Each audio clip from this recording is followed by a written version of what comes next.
Boa noite, vamos começar mais um estudo da Joana de Ângeles. Semana passada nós terminamos o 4º capítulo, né? E agora vamos falar um pouquinho sobre essa citação aí, e depois vamos começar o capítulo 5. Mas antes de qualquer coisa, nós vamos fazer a oração. Oração, não faz oração para nós?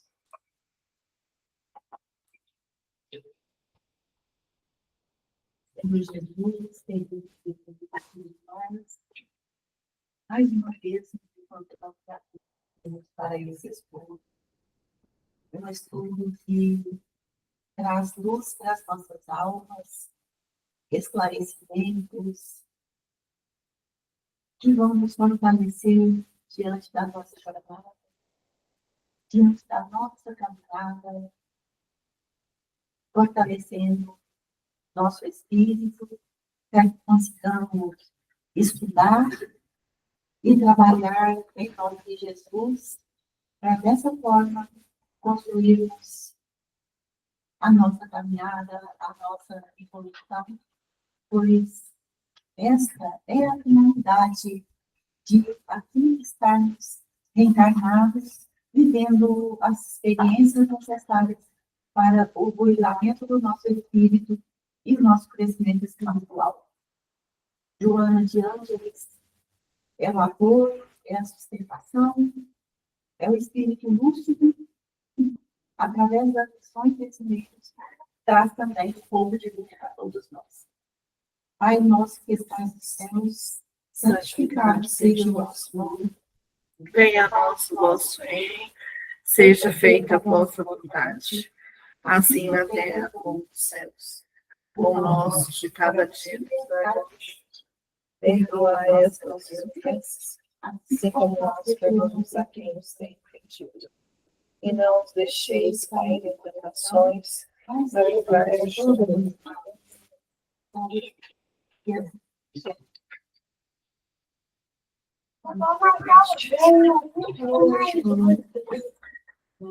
Pessoal, só lembrando que cada um fala um de cada vez, e cuidado com as conversas paralelas, por conta que senão o pessoal da internet não entende o que a outra pessoa está falando, tá? Você lê, Glaucia? Vamos ver o item 132. Qual o objetivo da encarnação dos espíritos? Deus lhes impõe a encarnação com o fim de fazê-los chegar à perfeição. Para uns é expiação, para outros missão. Mas para alcançarem essa perfeição, têm de sofrer todas as vicissitudes da existência corporal. Nisso é que está a expiação.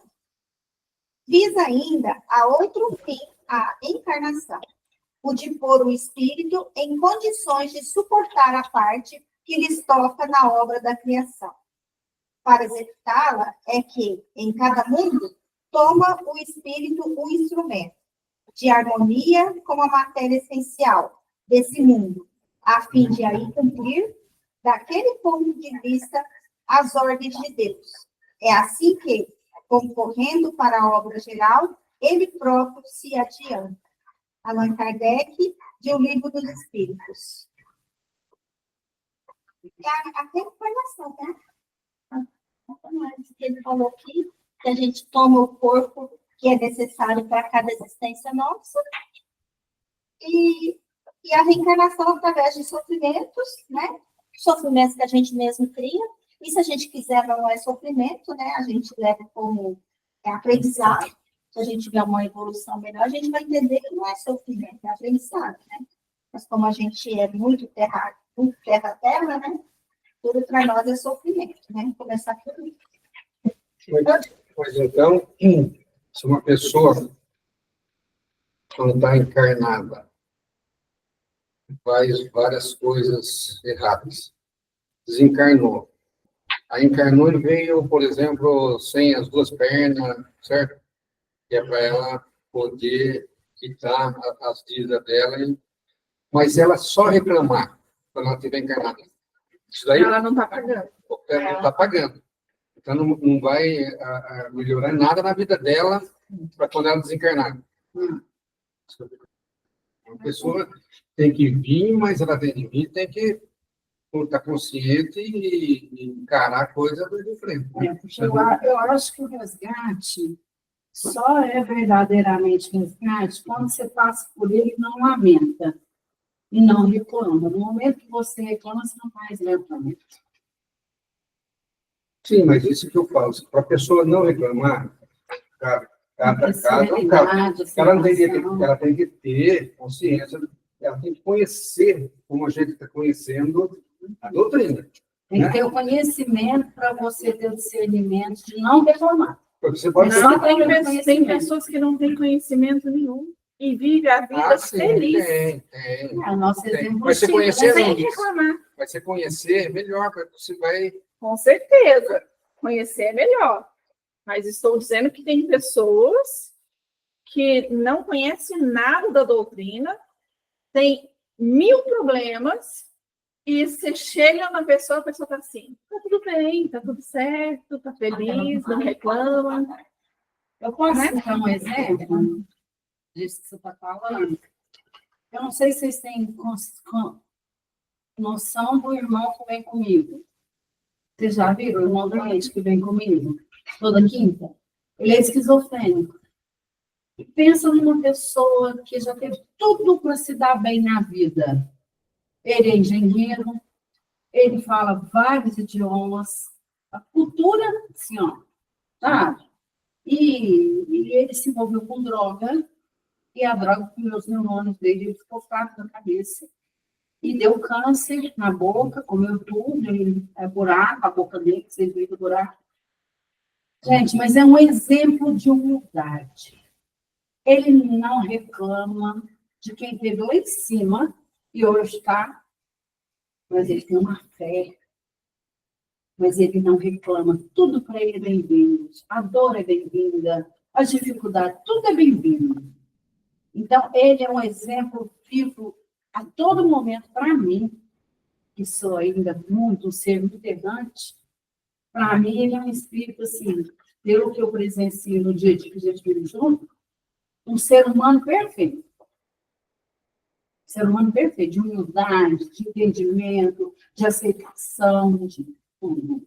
Isso significa, então, que dessa reencarnação, as lições que ele plantou na própria vida dele, quando optou por destruir a vida que ele tinha, ele conseguiu aprender a lição verdadeiramente, né?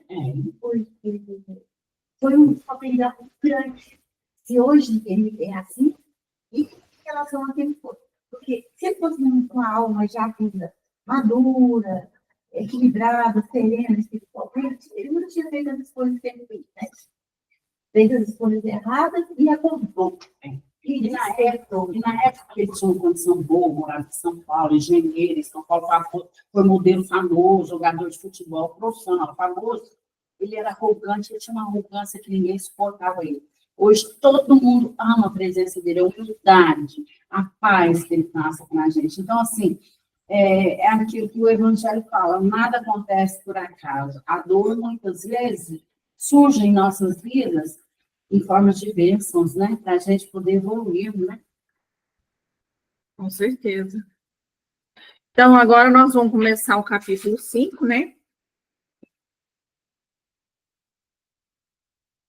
Você lê, Glaucio? Caminhos para a cessação do sofrimento. Considerando-se que os sofrimentos são causados pelos desconcertos do espírito, que desarmonizam o fluxo da energia, permitindo a instalação das enfermidades físicas, mentais e morais, a forma eficaz para que cessem deve atingir o seu fulcro gerador, graças a cujo comportamento será interrompida a onda perturbadora. Na mente lúcida surgirá, então, a tranquilidade, encarregada de produzir a saúde, que se irradiará por todo o organismo, produzindo o equilíbrio. Assim, os caminhos constituirão o seu remédio eficiente? Ficou confuso para mim. Essa situação aqui, eu acho que é algo que acontece entre reencarnações, né? Não é só uma. Porque essa situação das causas dos sofrimentos que a gente mesmo semeou, às vezes, a gente vem semeando por muito tempo essas causas e, de uma certa forma, só semeando. E, a partir do momento que se adquire uma certa maturidade, aí surgirá essa lucidez para que a gente consiga aceitar, né? Porque uma transformação grande, uma encarnação, acho que só esse caso aí, porque transformação assim, muito grande, eu acho. Madalena é um exemplo de transformação. Exato.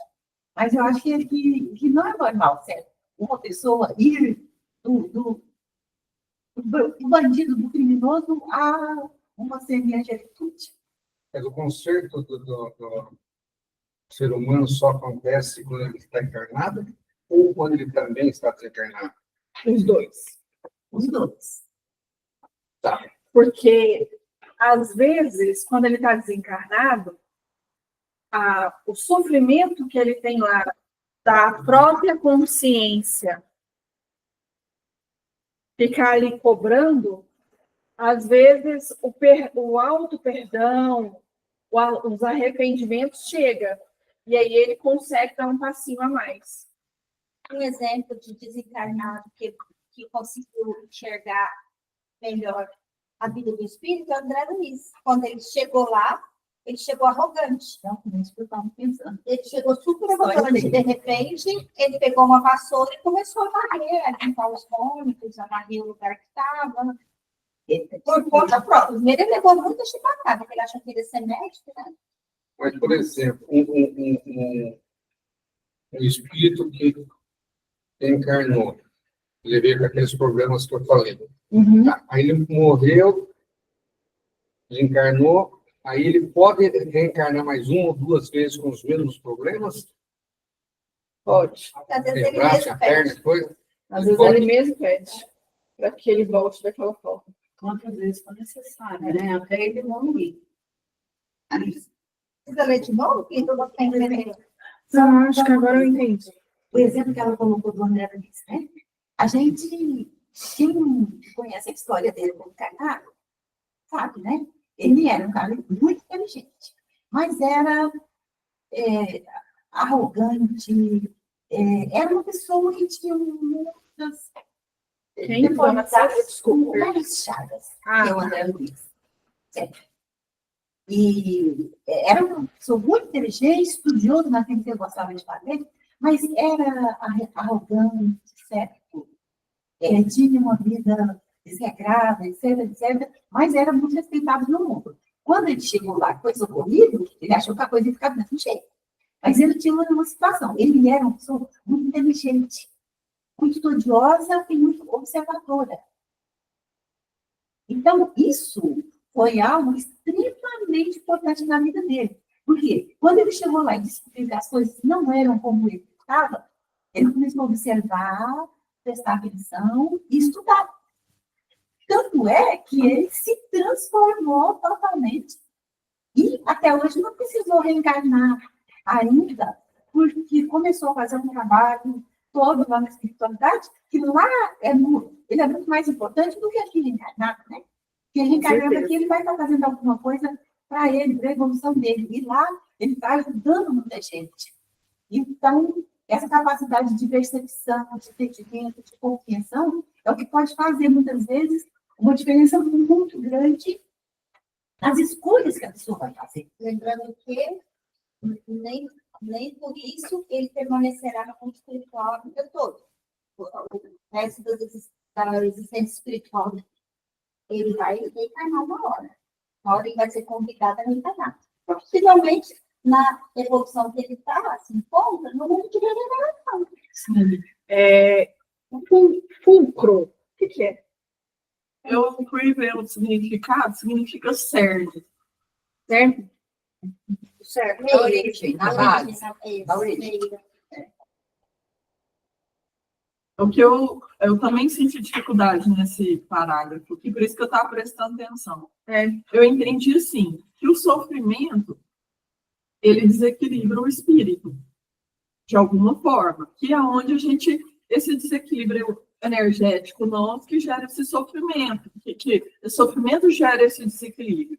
Mas ele só vai voltar a equilibrar na hora que você for lá na cerne, no básico, na onde que gerou aquele problema. Então, quando você for lá no que gerou, no que desencadeou aquele problema e resolveu, você equilibra. Então, foi isso mais ou menos que ele falou aqui, que aí, ó, o comportamento será interrompido a onda perturbadora, que é quando você descobriu, tá, eu sou arrogante, mas o que me gerou essa arrogância? Como eu posso mudar isso? Né? Qual é a minha dificuldade hoje? Então, por exemplo, a dificuldade é o orgulho. Tá, da onde está gerando esse orgulho? Que comportamentos que geram minha resposta ao orgulho?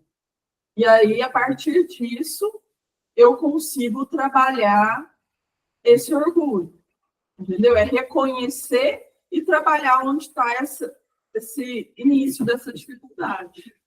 E aí você talvez até se ressignificando aquilo que você descobre aonde que começa o problema, é onde ele fala aqui, né? Na mente lúcida surgirá, então, tranquilidade, recarregar e produzir saúde, porque assim, quando a gente está bem, porque mente e corpo formam um sistema único. Então, quando você está bem espiritualmente, você está bem fisicamente também. É igual muitas Uma vezes consequência. o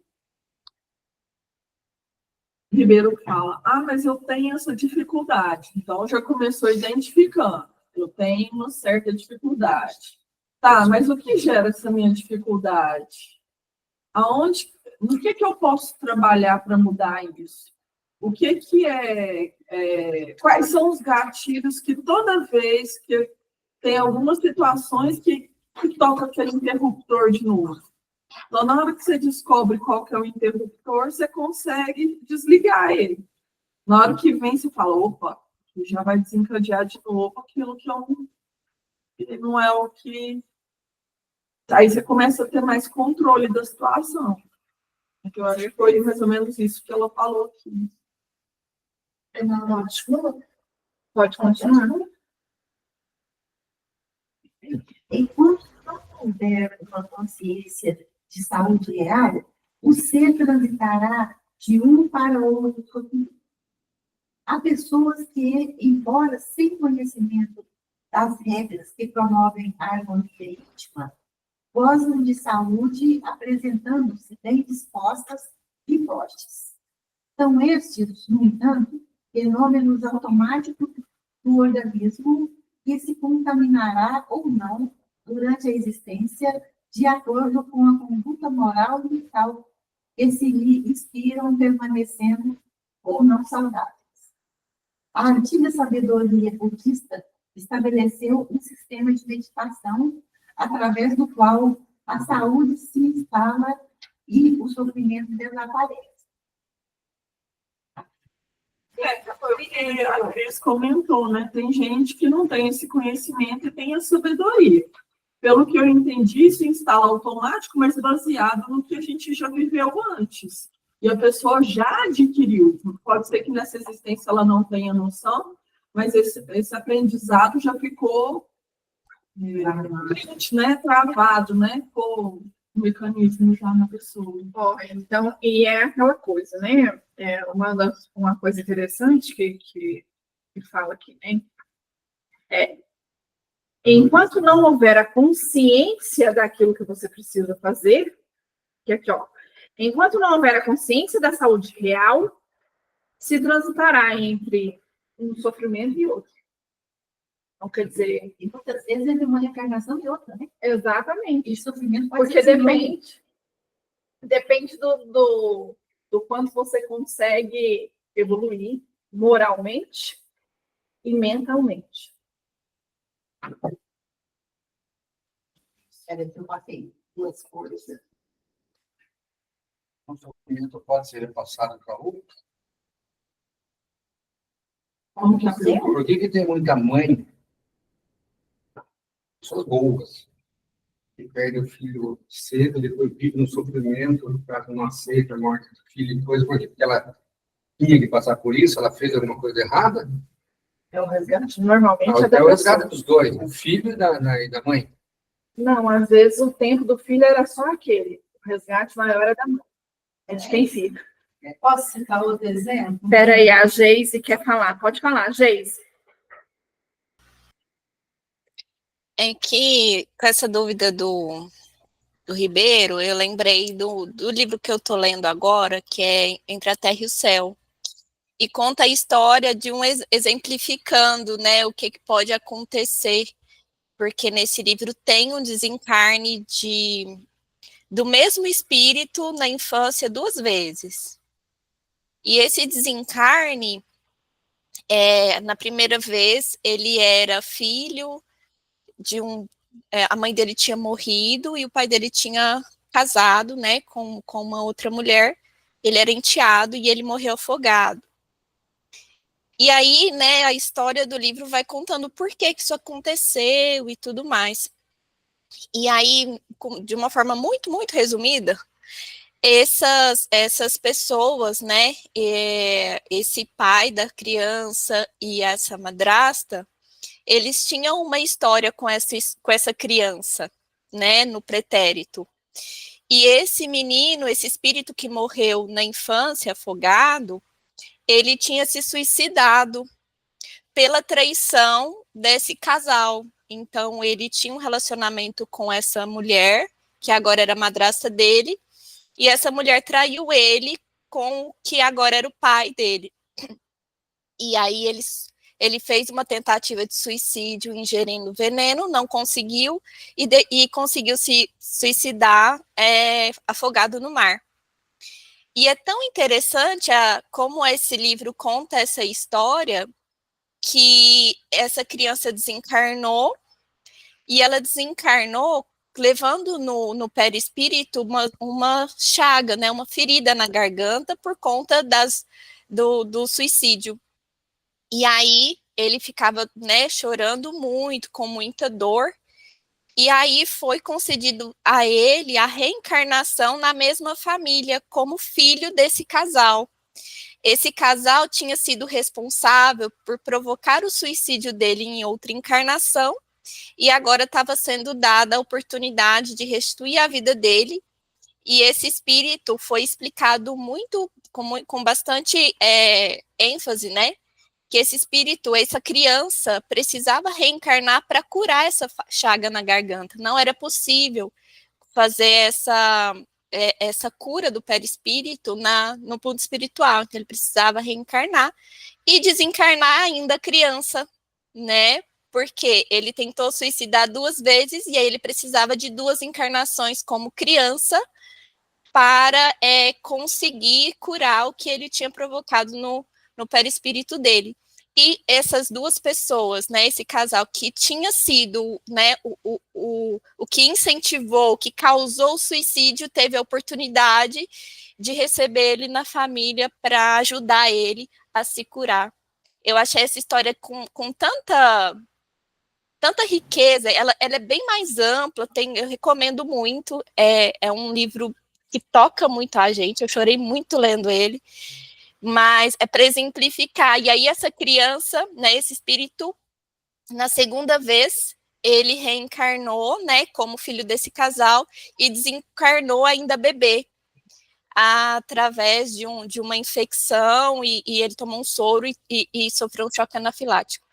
Então, é muito interessante como essas histórias, né, de desencarne na infância, de uma mãe que perde um filho. Esse pai perdeu o filho 2 vezes, né, 2 filhos, ainda criança, o mesmo espírito. E isso reconciliou, né, esses espíritos, não só esses 3, tinha mais pessoas envolvidas, e ajudou esse espírito se curar, né, e curar o perispírito, e conseguir agora, no próxima reencarnação, ele já vai vir com um planejamento mais extenso. Então, eu só queria exemplificar um pouquinho uma das coisas que pode acontecer, né, para que uma criança desencarne tão cedo. Normalmente tem essa possibilidade que você falou também, né? Lógico que o espírito que está ali nascendo, ele tem também alguma coisa para cumprir, né? Mas normalmente o resgate maior são dos pais, porque perde cedo, né? E aí é que tá. O que você faz com isso? Se você vai ficar amargurado pro resto da vida, então você não resgatou nada.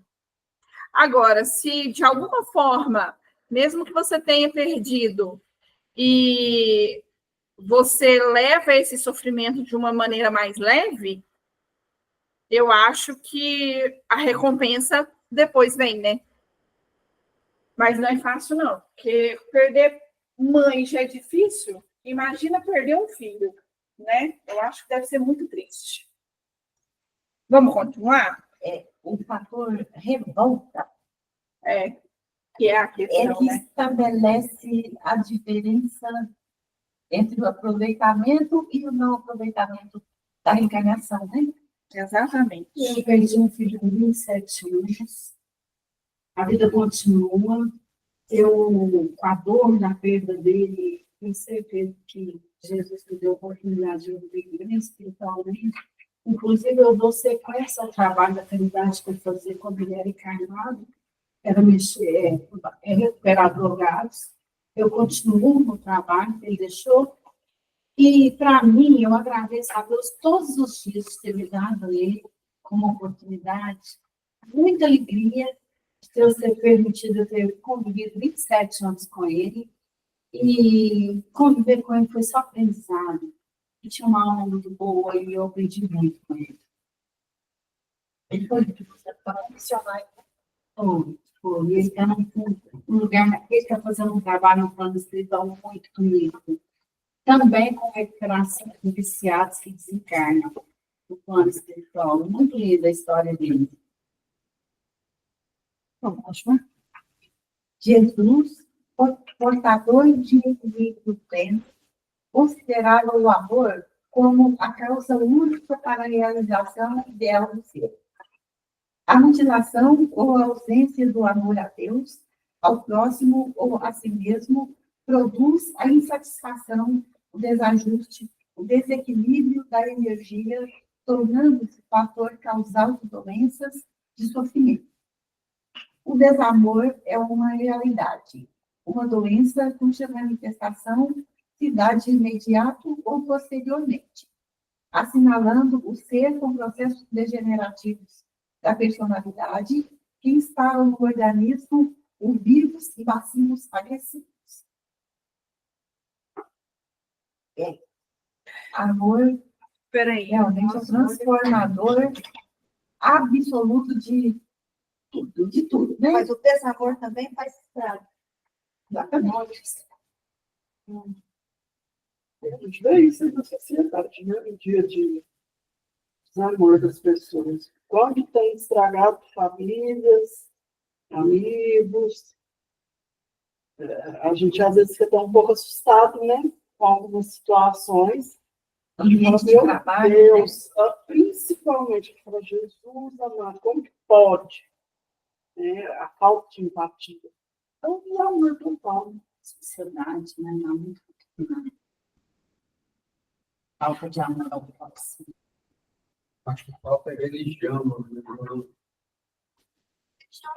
Não, religião, vamos dizer, viu? Você pega os dias de hoje, antigamente, independente de igreja, que for, todo mundo tinha fé em Deus, todo mundo ia em alguma igreja. Hoje você pergunta para a criançada, ninguém sabe nem rezar, não sabe nada. Mas os nossos pais, avós, ensinavam muito esse amor ao próximo, né? Esse respeito, né? Ensinar sobre Deus às famílias, até amor, independente da religião, a sua religião. Hoje, não. Está tudo muito solto. Eu lembro que eu era criança, por exemplo, na época de Quaresma, era um respeito que estava tendo medo, né? A gente tinha tipo um som mais alto um pouco, porque não podia. questão de respeito. Isso foi se perdendo justamente pelo desamor que foi sendo cultivado na sociedade. E aí o nosso papel, eu falo nosso, enquanto todos cristãos, é tentar multiplicar o amor, ao invés de ser o desamor.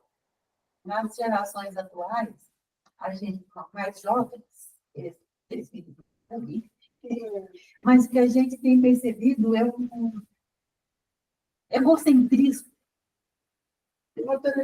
grande. Também, Certo. Aonde a pessoa é totalmente voltada para ela, ela é que conta, a vontade dela é que tem que ser aceita, tem que ser respeitada, e tem todos os direitos, e todos os outros só têm obrigações. E ela em si não tem obrigação nenhuma. E isso é uma coisa muito complicada e muito difícil. Isso é muito grave e doentio ao mesmo tempo. Que a pessoa fica cega por esse ciclo. Ela fica totalmente cega. Então, ao mesmo tempo que se torna algo ruim, eu penso que a gente tem que ver isso como uma doença mesmo. Isso é doentio. Eu, e eu sempre. Independente da dor do outro, independente de quem eu vou ter que passar por cima, isso assusta. Vai criando uma sociedade, uma adolescência que futuramente vão ser adultos com os transtornos mentais completamente obsediados. Mas quando você trata isso como doença, fica complicado combater. Já se divulgou no passado, não muito passado, no passado recente, que a pedofilia tinha que ser tratada como uma doença e que não se podia fazer nada contra o pedófilo. Então, como é que fica a situação nessa circunstância? Porque se não for tratado como um crime, no caso da pedofilia, quem vai pagar o pedófilo? Mas Se ele está solto e ele é só um doente. É o mesmo caso do egocentrismo. Exatamente. Mas se não for combatido como um comportamento mal que a pessoa tem de combater, porque quando você fala que é doente, o pedófilo diz que eu sou um doente. Que pode fazer? Pois é, eu sou um doente. É o mesmo caso do egocêntrico. Eu sou um egocêntrico. Hoje, os meninos, eu vi um videozinho que chegou pelo Zap. A criança pequenininha, 3, 4 anos, parece que os professores estavam discutindo a situação dele. Aí ele simplesmente chega assim. Eu achei interessante que ele agiu exatamente como se fosse um adulto, se eu tivesse 20, 30 anos. E falou assim, mas eu tenho laudo, sou autista. Então, você tem um laudo de autista? Então, não se pode falar nada com essa criança. Ela tem que ser respeitada incondicionalmente e é o que vige hoje na sociedade. Mas quando alguém põe tem um laudo, ele sabe. Ele chegou aonde essa é o hiperdiagnóstico de toque, TED e tudo que você quer. Há um tempo atrás, eu atendi um casal com um menino de uns 4 anos. 3, 4 anos por aí. A minha mesa tem, com a pandemia, colocou um vidro, né, assim, proteção, com uma boquinha assim. Aí, o menino chegou, pulou em pé na cadeira, a mãe sentou, ele foi lá, tirou a mãe, ficou em pé na cadeira, mandou o pai levantar, sentou na cadeira, arrastou a cadeira e ficou. Aí a mãe falou assim, a gente precisa ter paciência com ele é autista. Eu fiquei quieta, né? Aí, uma hora ele veio, pisou na cadeira e pegou aqui na boquinha, depois da minha mesa de vidro. O vidro é grosso. E aguentar o peso dele, bem grosso, né? Ele pegou aqui e foi para levantar. Aí eu encarei ele assim e fiz assim. Eu encarei ele e fiz. Lembrando que ele é autista. Não sou palavra. Ele sentou na cadeira e ficou quietinho e comportou. É autista. Mas quando alguém, no caso eu, que estou de fora, que talvez para ele represente figura de autoridade, botou limite, ele entendeu certinho e respeitou. Então, mesmo o autista, tem que ter limite, mas ele não necessariamente é autista. Ele foi diagnosticado como autista, para conversar com N profissionais, psiquiatras, psicólogos, porque é fácil, é simples. Quem quer lutar? Eu tive os meus, você tem os seus, você tem os casos de vez em quando. Quem quer ficar lutando com o menino 24 horas por dia para ele obedecer, para ele lutar, para ele ser uma pessoa que vai ter um espaço no mundo um dia? Porque os autistas não vão ter espaço no mundo. Vocês já pararam de pensar nisso? Eles não vão ter espaço no mundo. Ninguém vai ter emprego. Quem vai sustentar? Geralmente é só um na família, porque quando vem o primeiro, os pais só têm um. Isso eu estou falando de gerações que tem hoje 15 anos, 16 anos, os pais têm 40, 45. Morre esse pai, morre essa mãe. A tendência natural dele é ficar para depois, né? Pode acontecer o contrário, mas essa é mais ou menos a regra da vida.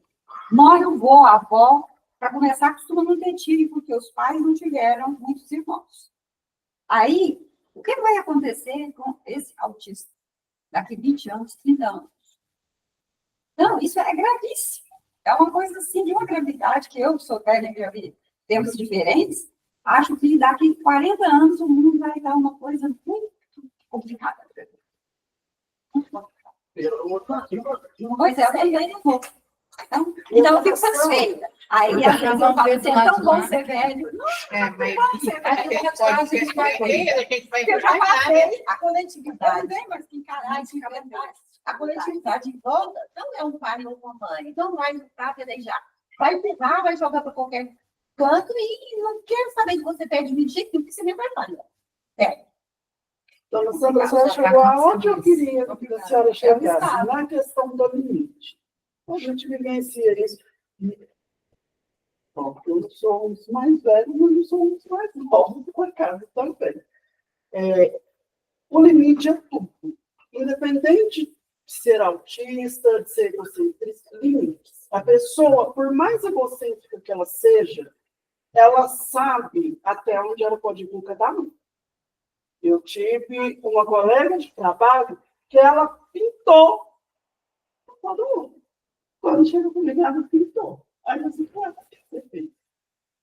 Ela sabe até onde ela pode ir. E isso é feito com a gente. Os próprios espíritos, eles colocam até onde a gente pode ir. Um exemplo muito claro, às vezes a gente está com alguma situação que está querendo carregar o outro, mas isso não cabe a você. Ele já pôs no limite, é até ali. Então, mesmo o autismo, um outro exemplo muito claro, eu trabalhei por 2 anos para apoio de sangramento. Nós tivemos um aluno lá autista, ele quebrou 2 escolas particulares em Uberlândia. 2. Ele quebrou financeiramente ou quebrou no pau? Tudo que tinha na escola. Ah, quebrou. Quando ele foi para nós, a primeira coisa que nós conversamos com o pai, porque a mãe abandonou, a mãe não quis. Precisamos trabalhar a primeira coisa, limite e rotina com essa criança. Começou, não foi um trabalho fácil, mas ele entendeu o que ele podia e o que ele não podia.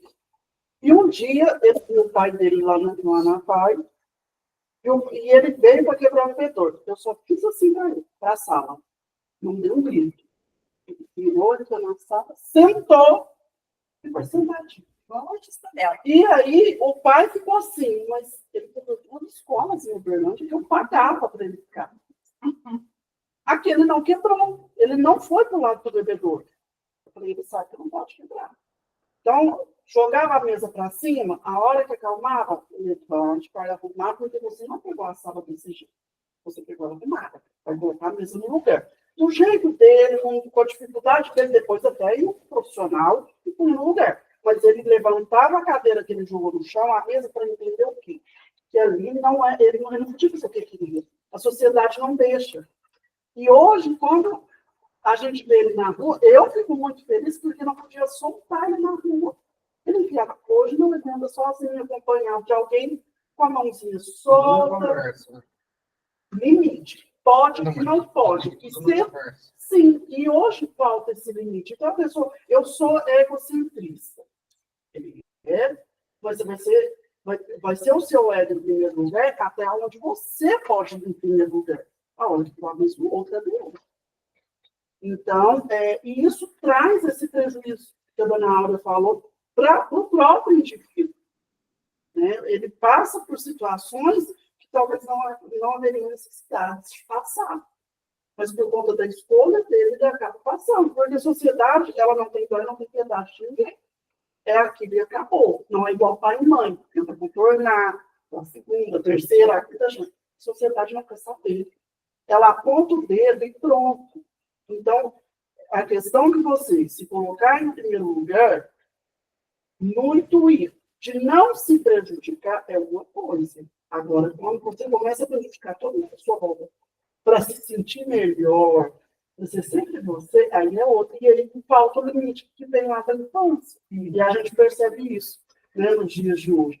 Quando as crianças estão aí com os diagnósticos que tem, eu brinco muito que eu faço, eu sou alto. Os meninos novinhos, de 10 anos para cá, eu conheço tantos, que quando eu vejo uma mulher grávida, eu fico, eu ri. Às vezes eu estou na rua, estou com meu filho, falo, meu filho do céu, ali vem mais uma bombinha. Os meninos hoje todos nascem perfeitinho. Como diz a minha irmã, criança hoje, não pode ser criança assim, ele é tímido. Ele é mais tímido, ele é mais saidinho. E aí você vai manobrando aquilo ali e chega mais fácil, dá uma desculpa. Então não tem, é muito complicado. É mudança da educação Essa no mundo do país, porque no meu tempo também nascia bastante maluquinho, bastante coisa. Só que naquele tempo lá tinha baralho de mel, tinha cinta. Entendeu? Não tinha conversinha. Eu apanhava na escola e apanhava em casa. E não tinha conselho tutelar, não tinha conselho tutelar, né? Criancinha de 5 anos, 4 anos, ameaça os pais. Eu peguei o meu mais velho, com 18 anos, mas arrebentei ele. Hoje, passar a mãozinha Mas na eu acho cabeça. que tudo tem um caminho do meio, que é o que ele falou aqui, né? Entre o sofrimento e o que não é, né? Porque para a gente arrumar a casa, a gente tem que desarrumar. Você arrumar o armário, você tem que desarrumar, entendeu? Ao mesmo tempo que tem mães que passam mão, cabeça de quem tem algum transtorno, tem pessoa que tem transtorno e que ninguém passou a mão na cabeça e precisava de ser acolhido também. Então, a gente ainda não está numa sociedade igualitária e justa, a gente não tem a equidade ainda. Então, o que vai acontecer? Primeiro, vai se identificar que tem indivíduos diferentes do padrão normal que já existia antes. Porque também pegar esses autistas e pôr num padrão de vara de marmelo também não vai adiantar. Então, o equilíbrio entre as duas situações, tanto o limite quanto as outras coisas, que é o interessante. Agora, os pais hoje em dia, se não atender a necessidade do meu filho, eu tiro ele da escola. Entende? Então, assim, tudo tem que ter um equilíbrio, tanto que tem que ter auxílio e apoio para quem precisa, como também tem que ter limite para qualquer um independente. As regras são para todos, né? Independente. A moral é para todos, não interessa a dificuldade que você tem. Moral é moral em qualquer lugar, né? Mas, assim, você respeitar e acolher a dificuldade de cada um, isso é inerente ao ser humano. E isso é um processo para a evolução espiritual. E para acontecer essa equidade ainda vai demorar muito, porque até que você chega nessa balança aí para equilibrar o exagero de um lado e do outro. Mas enquanto a gente vive em sociedade, tem que ter regras. A sociedade toda tem que ter regras. Desde a sua casa, tudo. Tem que ter leis, regras. Né? Senão você sai matando um outro, você sai roubando. Tem que ter leis e regras no país, e dentro da casa, dentro da escola, dentro do serviço. Tem que ter regras. Eu assisti uma palestra, o palestrante se dizia que os pais andam tão carentes, que eles têm medo de perder o amor dos filhos. Por medo de perder o amor dos filhos, eles não falam não. As crianças estão sendo criadas só com si. Elas não ouvem não. O pai tem medo de falar não. Na verdade, o amor. Na verdade, Sim, quando a pessoa bate de frente com a vida, Na verdade, o que anda acontecendo é que está vindo uma remessa de crianças com todos esses problemas, transtornos e tudo, e os pais ainda não entenderam que eles buscam ajuda somente para criança. Eles esquecem de buscar ajuda para eles, para aprender a lidar com aquilo. Entendeu? Então, tem pouco tempo que a gente, a dona Áurea já, como diz ela, né, já é mais antiga. Eu sou bem. Agora que você vem ouvindo falar sobre transtornos, autismo, não sei o quê, né, dona Sandra? O hiperdiagnóstico começou tem uns 10, 15 anos. Sim, Antes não era dessa forma. Não tinha dessa forma. Aí o que acontecia? A criança era diferente, ela era escondida da sociedade, porque não se sabia o que era. Síndrome de Down é um deles. A pessoa escondia a criança e não achava ninguém sabia que tinha um filho de síndrome de Down. Então, o que eu acho que está faltando é orientação. Os pais têm a criança de um jeito, e às vezes até ele mesmo é desse jeito, e ele não sabe o que é. Então, como é que ele vai lidar com uma coisa que nem ele sabe? Sabe? E aí eu entendo que realmente tem que ter limite, que eu já comentei aqui várias vezes. Tem que ter limite, tem que ter respeito. Está tendo uma inversão de valores muito grande, principalmente nas escolas, que é o que você falou. O professor falou que não podia fazer isso, contrariou meu filho, então eu vou tirar. E aí o respeito fica onde? Né? Mas, então, eu acho que falta isso, conhecimento, orientação. As pessoas estão muito alienadas, elas não sabem o que estão fazendo. Elas não sabem. Se a pessoa falar não, ela tem que sustentar o não dele. E até o fim. E até o fim. Muito mais fácil você falar assim, ficar livre da criança. Porque a criança, muitas vezes, fica, mas eu quero. Ah, então tá, então vamos fazer. Vou ficar livre da criança.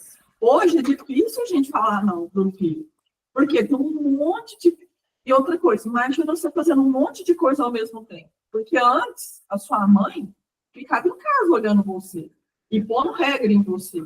Agora, muitas vezes, a mãe tem que terceirizar porque ela tem que trabalhar para sustentar.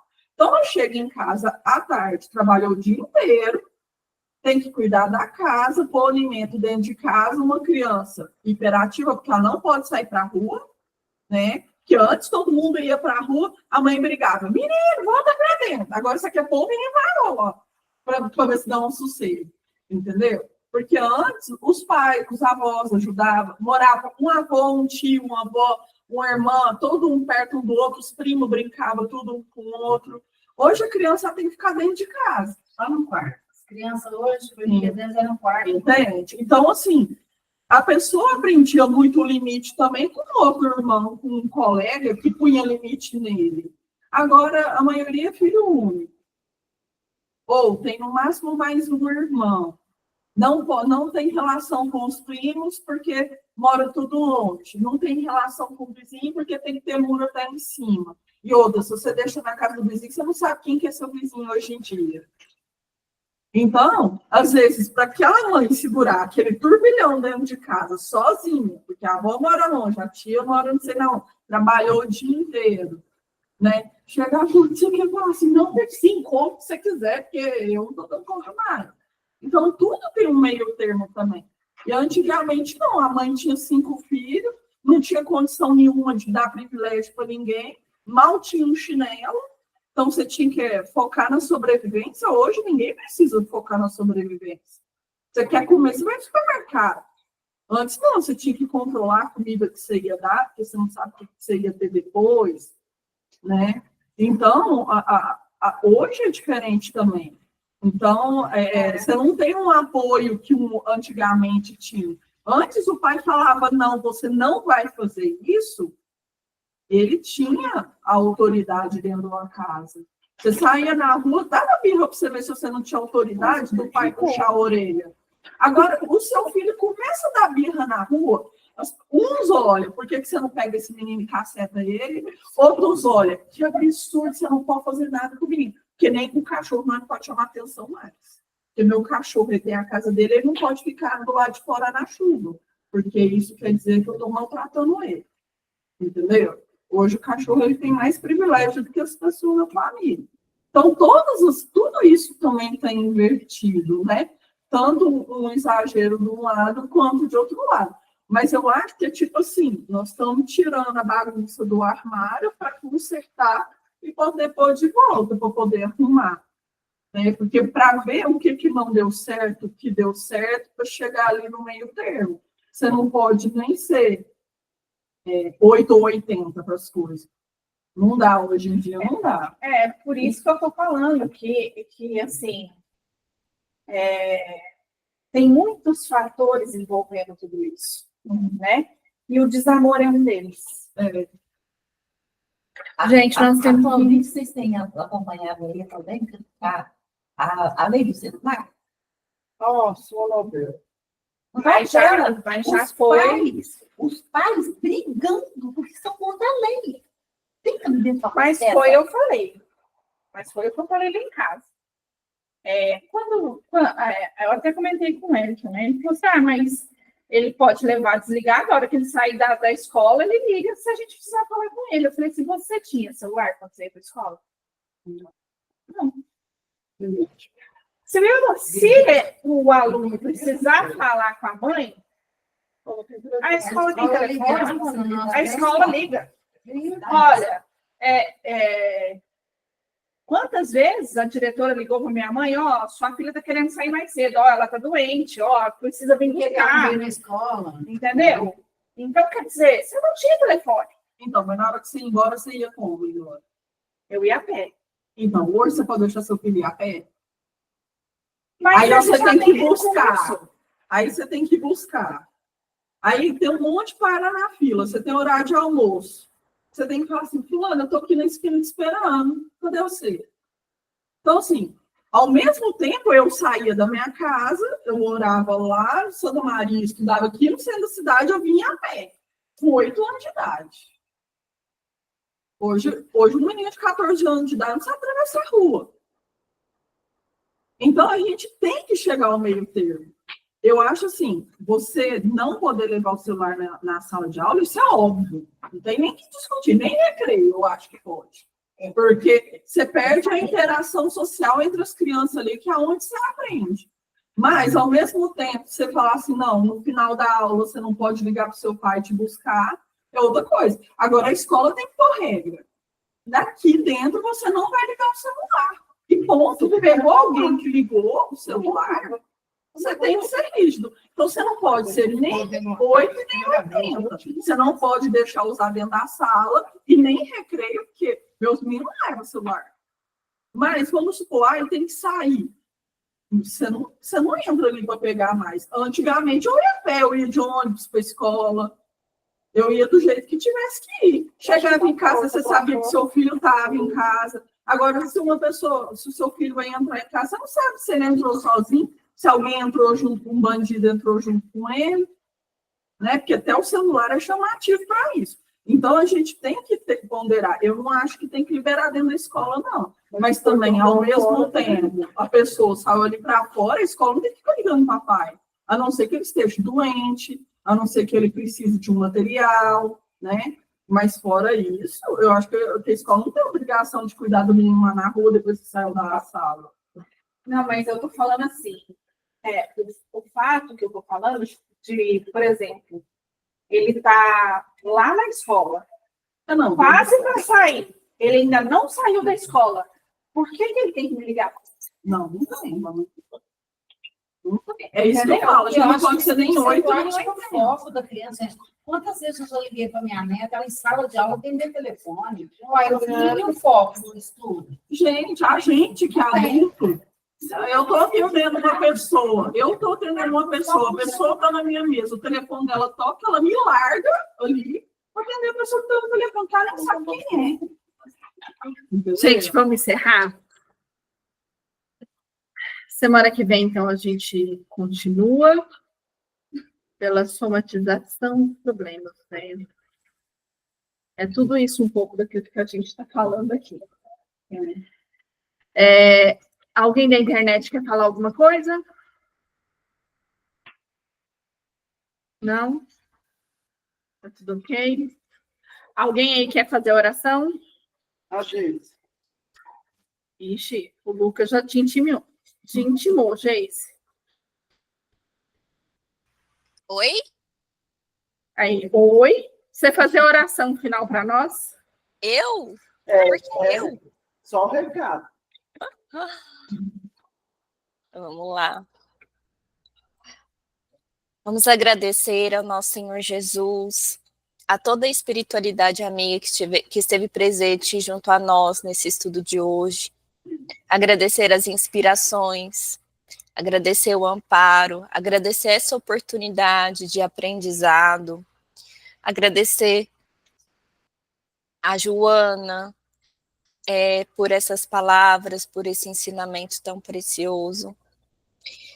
E pedir para que toda essa luz, todo esse ensinamento, nós possamos ter auxílio para colocar em prática, né? Para que todo o nosso ensinamento, todo o nosso aprendizado, com os estudos e com a vida, nós possamos colocar no nosso dia a dia, refletindo sempre sobre os nossos comportamentos. Pai nosso que estais no céu, santificado seja o vosso nome, venha a nós o vosso reino, seja feita a vossa vontade, assim na terra como no céu. Pão nosso de cada dia nos dai hoje, perdoai as nossas ofensas, assim como nós perdoamos a quem nos tem ofendido. Não nos deixeis cair em tentações, mas livrai-nos de todo mal, que assim seja. Obrigado, pessoal. Obrigado, Karina, por compartilhar. E até semana que vem. Tchau, gente. Boa noite. Tchau. Tchau. Boa noite. Agora, esse assunto aí quanto ao